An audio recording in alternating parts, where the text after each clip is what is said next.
여러분 안녕하십니까. 자동차 마케팅 이시선의 이순남입니다. 전기차 판매에서 가장 빠른 속도로 성장하고 있는 업체라면 테슬라를 떠올릴 수 있습니다만 요즘은 BYD가 그 자리를 대신하고 있습니다. BYD는 일본에 진출하여 아토3 판매를 개시하였고 두 모델을 추가 런칭할 예정입니다. 또한 유럽과 태국에서 현지 공장을 건설하겠다는 계획을 발표하고 있으니 곧 우리나라 시장에도 상륙할 것 같습니다. BYD가 한국에 상륙하면 신기술과 함께 매우 경쟁력 있는 가격으로 현대 기아 전기차를 위협할 가능성이 있다고 보입니다. 이 시간에는 세일 차종을 분해해서 얻은 정보를 기본으로 BYD의 신기술이라고 할 수 있는 블레이드 배터리의 성능은 과연 어느 정도인지, 셀 투 바디 기술은 어떤 상승 효과를 내고 있는지, 8-in-1 EXL 기술은 무엇이고 그 장점은 무엇인지를 분석해 보도록 하겠습니다. BYD의 실내 지원은 휠베이스를 포함하여 아이오닉 6보다는 약간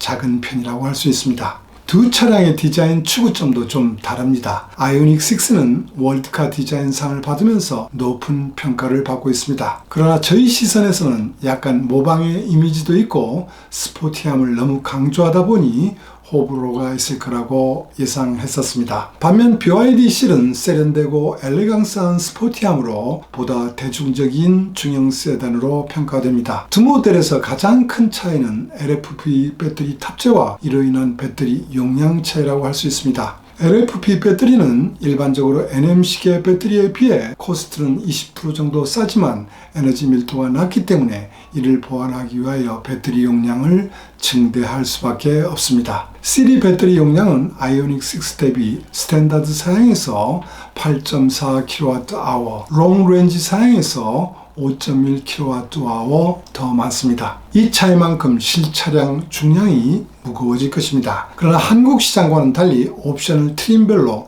기본으로 전개하는 아이오닉 6 유럽 사양을 기본으로 실과 차량 중량을 비교해 보면 중량 차이는 그다지 크지 않았습니다. 그렇다면 전기차에서 중요한 두 가지 성능, 즉 제로백 성능과 항속거리는 어떻게 될까요? LFP 배터리를 탑재하고 있는 BYD의 실과 테슬라의 모델 3와 NM식의 배터리를 탑재하고 있는 현대차의 아이오닉 6의 스타일을 보면 아이오닉 6가 훨씬 더 빠를 것으로 보입니다. 그런데 데이터는 모델 3가 가장 빠르고 BYD의 실이 그 다음입니다. 아이오닉 6의 제로백 성능은 스타일에 비해 생각보다는 늦은 편이었습니다. 실주행 평가나 차량 품질 전체 수준은 아이오닉 6보다 떨어질 것으로 예상됩니다. 일본 전문가들이 BYD3를 평가한 내용을 보면 코너링이나 직진 주행성은 우수하지만 주행 중 멀미가 쉽게 난다는 평가와 함께 요철이 있는 길에서 승차감이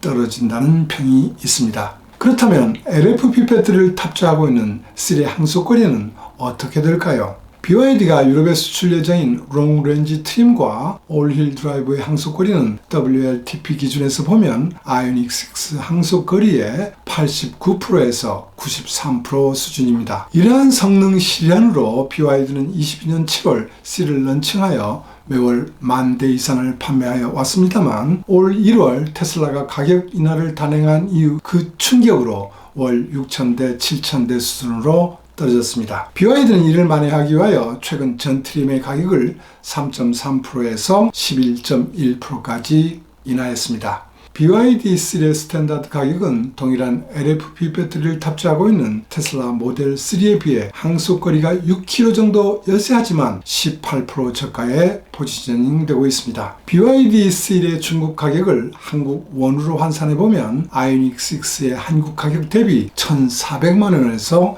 2천만 원 정도 쌉니다. BYD의 가격 경쟁력이 어느 정도인지를 가늠할 수 있는 부분인 것 같습니다. LFP 배터리를 사용하면서도 이 정도의 성능과 가격을 실현하고 있는 데는 BYD가 자랑하는 바로 블레이드 배터리와 셀 투 바디 기술, 그리고 8-in-1 EXL 기술이 있습니다. 배터리는 전기차 성능을 좌우하는 중요한 부품입니다. 배터리 업체들은 배터리 에너지 밀도 향상에 목숨을 걸고 있다고 해도 과언이 아닙니다만 말처럼 쉽게 실현되지는 못하고 있습니다. 이러다 보니 항속거리 연장을 위한 현실적인 대안은 배터리 셀이 탑재 효율을 높여 배터리 용량을 증대하는 것입니다. 지금까지 배터리 팩 구조는 셀 그리고 모듈로 구성되어 왔습니다만 셀 자체를 강성을 받는 구조로 하여 모듈을 없애고 바로 팩을 구성하는 기술로 발전하고 있습니다. BYD는 이 기술로 차체의 플로어 구조를 생략할 수 있었습니다. 배터리 팩이 차체의 구조체 역할을 하게 되면서 부품 점수를 줄여 스페이스를 더 확보할 수 있습니다. 테슬라는 이미 모델 Y에 적용하고 있지만 BYD도 실내 처음으로 이 기술을 적용하여 LFP 배터리의 용량을 최대화한 것입니다. 충전 용량을 팩 중량으로 나누어 계산해 본 질량 에너지 밀도에서 LFP를 적용하고 있는 시리의 배터리 에너지 밀도는 NMC계 배터리를 채용했던 테슬라의 모델 3, 폭스바겐 ID3의 배터리 에너지 밀도와 비교해도 우수한 편입니다. LFP계 배터리는 일반적으로 질량 에너지 밀도에서 3원계에 비해서 30%, 40% 낮다는 것이 정설이었습니다. 그러나 시리 질량 에너지 밀도는 모델 3와 12.7%, 폭스바겐 ID3와 5% 정도밖에 차이가 나지 않고 있습니다. 테슬라의 에너지 밀도가 높은 이유는 팩 구조에 있습니다. 배터리 팩 바깥쪽 형상을 보면 폭스바겐의 ID3, 현대차의 아이오닉 5와 다릅니다. 이들은 충돌 시 충격으로부터 배터리를 보호하기 위하여 배터리 팩 주위에 알루미늄 합금제의 보강 부재를 더 붙였습니다. 테슬라 모델 3의 배터리 셀에는 이러한 보강 부재가 없어서 배터리 팩 중량을 그만큼 가볍게 할 수 있었습니다. 그 대신 충격은 모두 바디에서 받도록 설계를 했습니다. 프론트 필러, 사이드 실, 루프 레일, 프론트 크로스 멤버 등의 980메가파스칼의 고장력 강판을 사용하고 있습니다. 특히 강도가 요구되는 센터 필러 등에는 인장 강도 1.5기가파스칼급의 핫 스탬핑한 초고장력 강판을 적용하여 측면 충돌 시 배터리의 팩과 탑승자 공간이 변형되지 않도록 했습니다. 테슬라와는 대조적으로 기존 자동차 업체들은 안전을 최우선으로 생각하고 있습니다. 특히 현대차의 아이오닉 5와 도요타의 BG4X의 보강제 길이는 한쪽에서만 해도 20mm 정도로 깁니다. 이 길이를 이용하여 충돌 에너지를 흡수하는 설계를 하고 있는 것입니다. BYD의 또 하나의 기술은 전동 엑셀, 즉 E-엑셀과 그 주변 부품을 구성하는 방식에 있습니다. E-엑셀은 모터와 인버터 그리고 감속기를 주요 세 가지 부품으로 한 3-in-1이라 불리는 방식이 주류였습니다. 주변 부품에는 테슬라 모델 3처럼 DC-DC 컨버터와 차제 충전기, 배전 유닛, PDU를 일체로 하는 예가 있습니다. 그런데 요즘에는 이렇게 분리된 두 가지를 하나로 통합하고 있습니다. 실과 아토3에는 8개의 부품을 일체화시킨 전동 엑셀을 이미 탑재하고 있습니다. BYD의 8-in-1의 E-엑셀은 3개의 주요 부품에다 DC-DC 컨버터, 차체 중전기, BMS, PDU에 더하여 컨트롤러도 하나의 모듈로 집약했습니다. 이렇게 통합하는 목적은 차내 공간의 유효 활용과 코스트 저감 그리고 경량화에 있습니다.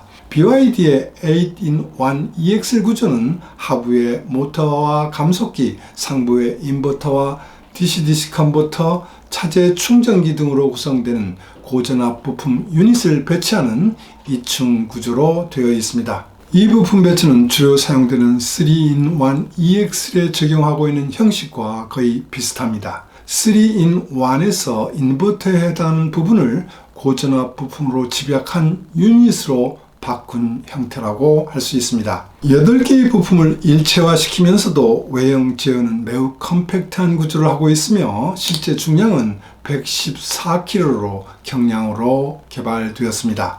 이 구조의 또 하나의 장점은 고전압 케이블을 줄일 수 있다는 점에 있습니다. E-엑셀과 고전압 케이블이 연결된 곳은 배터리 팩과 직류 전원용 충전구, 교류 전원용 충전구 3개뿐입니다. DC-DC 컨버터, 차제 충전기 BMS를 전동 엑셀에 집약하여 고전압용 케이블과 커넥터를 최대로 줄일 수 있었습니다. 현대 아이오닉 5와 폭스바겐 ID3 경우 전동 엑셀과 그 주변 부품의 고전압 케이블에 의한 접속은 배터리 팩과 연결되는 인버터, DC-DC 컨버터, 차제 충전기, 직류 전원용 충전구, 교류 전원용 충전구 5개통으로 되어 있습니다. 이처럼 3-in-1의 전동 엑셀과 DC-DC 컨버터, 차제 충전기, BMS를 각각 개별로 배치하는 경우 필요한 고전압 케이블과 커넥터 개수는 많아집니다. 여기에 BMS를 배터리팩 내에 내장하고 있어 여러 개의 배터리 모듈과 BMS 간을 고전압 케이블로 연결하고 있습니다. 여기에 사용되는 케이블은 경이 굵고 단단하기 때문에 쉽게 휠 수도 없으며 실제로 수작업으로 조립하고 있습니다. 또한 코스트도 비싸기 때문에 이 케이블 숫자를 줄이게 되면 코스트 저감, 작업성 향상에 크게 도움이 됩니다. 테슬라의 혁신에 가려져 그동안 BYD의 혁신 내용이 잘 보이지 않은 부분이 있었습니다. 왜 BYD가 요즘 잘 나가고 있는지를 설명해 주는 부분이 아닌가 생각됩니다. 품질 수준과 성능이 세련미를 더한다면 현대차에게도 큰 위협이 될 것으로 보입니다. 오늘은 여기까지 하겠습니다. 시청해 주셔서 감사합니다.